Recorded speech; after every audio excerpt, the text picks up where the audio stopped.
Ça, la famille, j'espère que tout le monde se porte bien. Voilà la vidéo bien animée de aujourd'hui pour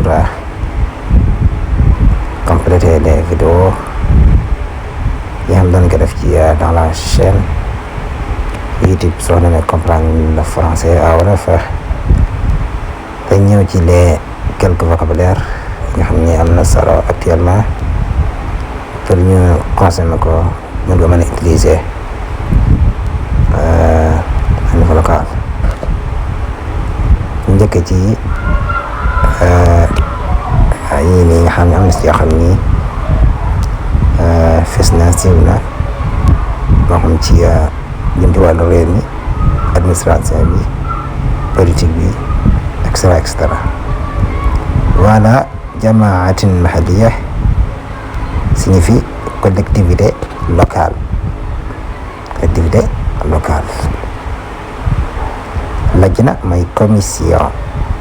Lajnatu mutasawir a'da commission paritaire mooy commission boo xam ne dafay gérer relation yaa ngi ci diggante employeurs yi ak employés yi mooy liggéeykat yi ak ñi leen di liggéeyloo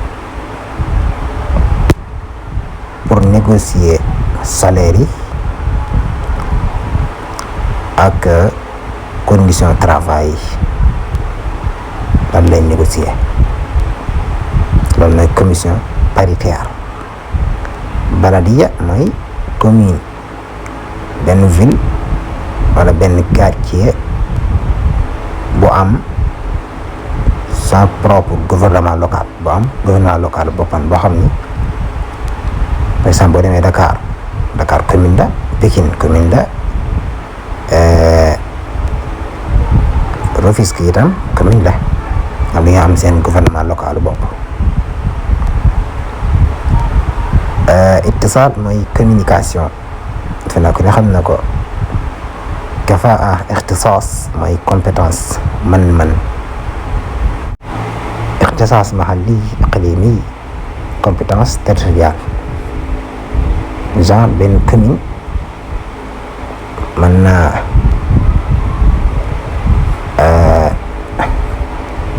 gérer ay affaires yi localam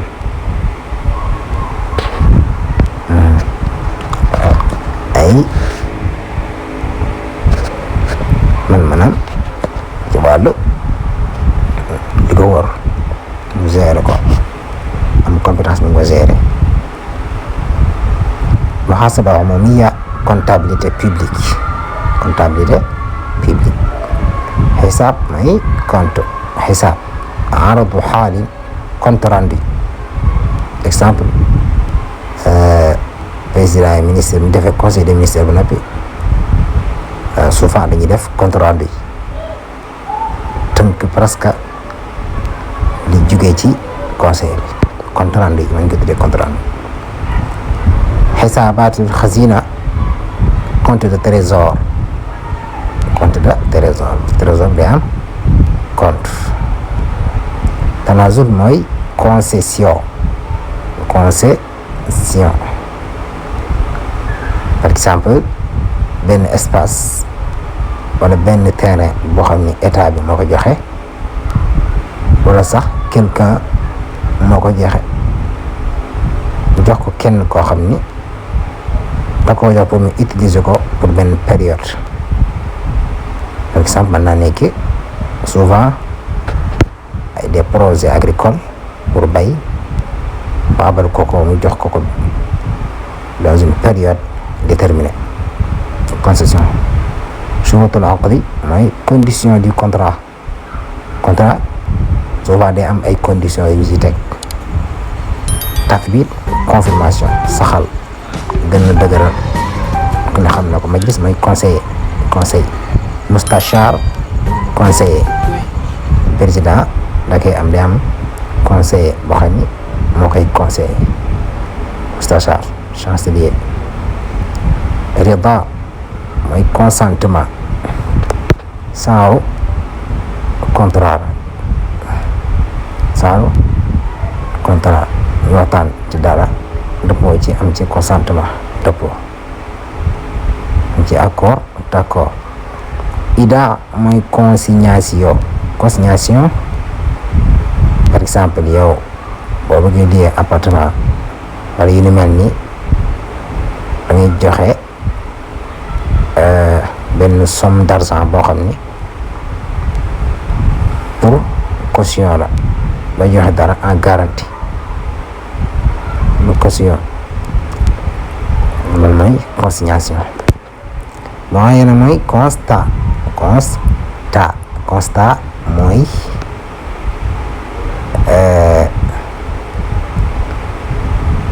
par exemple benn document wala benn déclaration buy décrire buy melal benn situation. souvent benn huissier wala policier mooy mëne loolu. par exemple dañu naan constat d'accident wala constat de tel am nay constat benn affaire am ñu ci def benn constat. munazaat mooy contentieux ay xëccoo. aqdun contrat aqdun idaariyun contrat administratif contrat administration ñoom ñoo ci moo ko def. itfaqiya convention ba tey yëpp sa réew convention ay accord ay istidaa mooy convocation ñu woola moo xam police wala mura sala correspondance jokkoo yëgoo yooyu.